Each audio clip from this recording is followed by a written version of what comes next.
What is up, YouTube? We've got the Madden 23 first impressions. I'm going to give kind of my feedback that I've played the beta for a few hours. I'm going to talk a little bit about like different parts of the game, whether I think it's a good thing, a bad thing. Let's hop right into it. Background footage is going to be a weekend league game versus Dubby himself. I played last night, so you guys can watch that while you listen to me talk about the beta. So we're going to separate things into two categories, kind of like a good and a bad.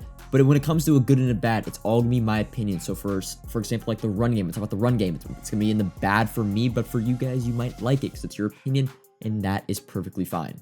I'm gonna go into the bad first because these stood out more than I think the good things in the beta. Firstly, QB releases are still a thing. So Patrick Mahomes has a horrendous release and will almost be unusable in a competitive setting. Another thing, Gunslinger only applies to the throw motion speed. So if you want a quicker release, you want to have the ball, a little bit of zip on it, you're going to need pass lead elite / set feet lead and Gunslinger. So that's not really bad. That's just more of a thing in the beta. Next up, and this is a bad thing in my opinion. I don't really know why this is a thing. Tackle battles, they're just pretty much like they're useless. How it works, it's not like the old Madden where it's like you click, it's the first to click the button and you like break a tackle or you get tackled. It's like you get tackled and you have to spam A like over and over and over again, and it's like if you spam A more than your opponent, I think you fall forward, and then if you don't, you fall back. It's useless. It's pointless. I don't want to on every tackle being able to or being forced to spam A. It's just something that's unnecessary. So tackle battles, I don't know why they brought them back, but they're there. It's just useless in my opinion. Next up, I've got throw meter passing in the bad, but this could be, like, this is opinion based. Throw meter passing, I turned it off basically after my first pass. It's just, again, it's another thing that's like unnecessary that needed. Passing is the last thing we need to add, because it is a skill gap, right? Passing is the last thing we need to add a skill gap to. In my opinion, passing is timing in your reads. That is the skill gap. Now, don't make it more complicated on a process that already, with the speed of the game being overall faster, you have to make reads in a split-second decision. Don't add a throw meter to passes. I'm going to turn it off. I think 99% of people are going to turn it off. Now, the 1% will probably benefit from it, but I just don't see it being a big thing. Like, they're hyping it up, being like passing, like, there needs to be a skill gap added to maybe running the ball, maybe 50-50 passes in the air. Throwing the football, you have to worry about picking up a blitz, right? Making the right read, doing the right timing, the right throw type. The last thing we need to worry about is another thing, getting a throw meter to make the pass accurate or like a different speed of the throw. Some small and little things, players still swat the ball, which, like, they'll be standing still, the ball will be thrown right at them instead of just catching it normally because you can't click on fast enough. They just literally just high-five the ball to the ground, which is one of my like biggest things Madden 22. By the way, when it comes to Madden 22, I actually do not mind Madden 22. I just think the glaring issues in it are just really big and game-breaking, like escape artists, swatted picks are one of my big things, and kind of wheel routes not playing. Well, any zones not really playing wheel routes. I'm not a hater of Madden 22. I'm probably one of the people that actually enjoys the game the most. I just think the glaring issues in Madden 22 are big, but in 23, it seems they've changed a lot of them. Next up, I'm going to talk a little bit about the offensive line and kind of pass rushing, but I do think when it comes to the full game, I feel like every beta pass rushing is amazing, and then when it comes to the full game, it's toned down. But as it currently stands, every single outside linebacker feels like they have pass rush elite or edge threat elite on them. It's insane. I've used the Chiefs, the Broncos, and the Buccaneers, all pretty decent offensive lines, and I mean, if they rush 5 and you block 5, you've got like 3 seconds to throw. They're going to get, one of the 5 players is going to get an instant shed. Now, I have this in the bad, but I don't think this is going to be a factor. Also, in Ultimate Team, I feel like pass rushing is just not as good because your offensive linemen across the board are going to be much better statted than in regs. But this is a bad thing to me, but it's not really like this could technically be a good thing. I don't know. This is just more of like I'm just going to talk about how the offensive line plays. Defensive line gets insane sheds. And for the last thing in the bad category, and this is strictly opinion based, so you guys, for some of you guys, this might be music to your ears, but I think Madden 23, as it currently stands, is going to be more of a run-focused game. There's a couple factors why I think that. The first being tackling. It's the whole new tackling system, right? Less animation based. It's weird. So the ankle tackles where you press X on Xbox to be, I think, square on PlayStation, where you just basically dive, you get the ankle tackles. those are all but gone. I was eating dirt on a lot of open field tackles last night, giving up like drag routes into 80-yard bombs because I couldn't open field tackle while I was pressing X. Tackling now, as it stands, it's less animation based. You pretty much just like run into the player, you collide, and like you tackle them. There's no like X, there's no A. It's kind of usually like a run in, you collide, and you fall down. So with that being said, it is difficult to shoot the gap because you can shoot the gap, but you can't press X to get their ankles. You gotta literally run and collide into them. So shooting the gap is a lot harder, which is gonna make the run game a lot better. It also makes it to where like less like I was running dollar a lot of times versus like, you know, the one tight end, one running back sets where in Madden 22 with dollar, I can shoot it, you know, maybe honestly get a loss or just give up like 2 or 3 yards.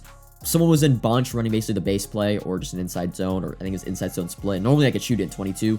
23, I would shoot it, but I couldn't get to the running back, and they would get a lot of yards. The blocking also seemed to be a lot better, just like overall. The sheds in the defensive line were not as prevalent. Like sheds for pass rushing are insane, but sheds for running are not there. And then combined with how zones play, and I'll talk about zones in the good part of the beta, zones play a lot fast. It's just harder to pass the ball, and it seems easier to run the ball, and I think more people will probably rely on the run. It's just more comfortable. It's a more safe way of playing offense in 23. I think running is gonna... Another thing, by the way, spins are the exact same. They're just as overpowered. Like, I feel like you even get more, and especially with no X tackles, spinning is like even better. It's crazy to say. I thought spinning, they were gonna kill it. Spinning with tight ends, wide receivers, I mean, you get so much like left to right movement, and then it's hard to make open field tackles. Spinning is back, and it's even better. But that is all the bad, and that isn't really like things that are bad. It's just more like my opinion. I don't think that's going to be good for the game. There's not a lot of things like there's things that can easily be fixed. Like pass rushing could be toned down. Maybe open field tackling a little bit easier, I would say. But most of the things I talk about in the bad is just more opinion based. Like tackle battles being bad, it's not going to break the game. It's just like unnecessary. The throw meter, just turn it off, and it's problem solved. You know what I mean? But hopping now into the good, the biggest difference between 22, 23, I feel like is the overall speed of the game and how zones play. So speed meaning just players are a little bit faster, a little bit smoother when running. So I would run my dollar like cover 2 blitz. I mean, the corners off the edge, it feels like they come in at double the speed. Like it would probably take 4 seconds to come in clean in 22. 23, if a cornerback off the edge comes in free, I'm not kidding, they sack the quarterback in like 1.5 seconds. And with the releases still being like, not every quarterback having gunslinger passing elite, I was getting like 6 to 7 sacks with my slot corners on my kind of dollar 236 blitz. But the overall speed of the game is faster, and I like that because I think it adds more of a skill gap when it comes to passing. You have to make a read faster and all that sort of thing, and I think that is a good thing for the game. Just creates a bigger skill gap when it comes to passing. Next up, I'm going to talk about zones a little bit because this is another great thing I love about Madden 23 is zones react so much better. Not necessarily them playing the right spot still. So crossing routes still get over the top of like 30-yard clouds. Wheel routes play a little bit better. That's more because low balls are heavily nerfed. But the best way I can describe zones in Madden 23, you know the abilities in Madden 22 like mid-zone KO, deep out zone KO, flat zone KO, where they light up and they react fast when the ball is thrown. Think of it in Madden 23, every single defender in a zone has that ability minus the knockout. So they all react right when the animation is starting to throw, they will react. They won't necessarily knock the ball out, but they will react super fast. So it just helps. I still think passing overall will still be pretty good if you just time it right. It just makes it the timing window on a lot of passing. I feel like in 22, you can be late on a lot of reads and be fine. But in 23, if you're late on a read, it's going to be a pick. It just is. Your timing has to be impeccable with your routes on the breaks. Man coverage was pretty good, but I think that was more just because I didn't have any route techs on my team that I was using it. But overall, zones are going to play a lot faster on the reaction. They still don't really play anything, but I mean, that's just zones, right? They're not going to play everything. It's a CPU, it's a video game, but they react a lot faster, which helps, of course, in the passing defense. And to wrap this video up, I'm just going to be talking about some little things. You can't flip a formation anymore. The play art will reset, so you can't like audible into a crosser flip, and that crosser will be on the single side receiver and bunch.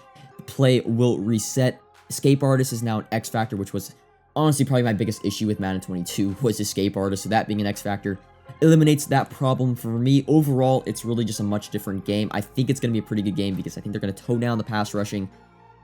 only like thing I'm worried about is the run game being overpowered for 23. But other than that, I think 23 is going to be a solid game. Of course, they'll probably change some things going into the full game, but the beta overall, been pleasantly surprised by it. I think it's going to be a good game. It still feels for the most part the same. It's just zones react a lot faster and tackling is a lot harder. That's like, it feels for the most part the same game. But that's Madden 23 beta first impressions. I'm going to play a little bit more this week, and I'll probably give my full breakdown, probably like a longer, like 20-30 minute video, maybe at the end of the next week or the end of the beta.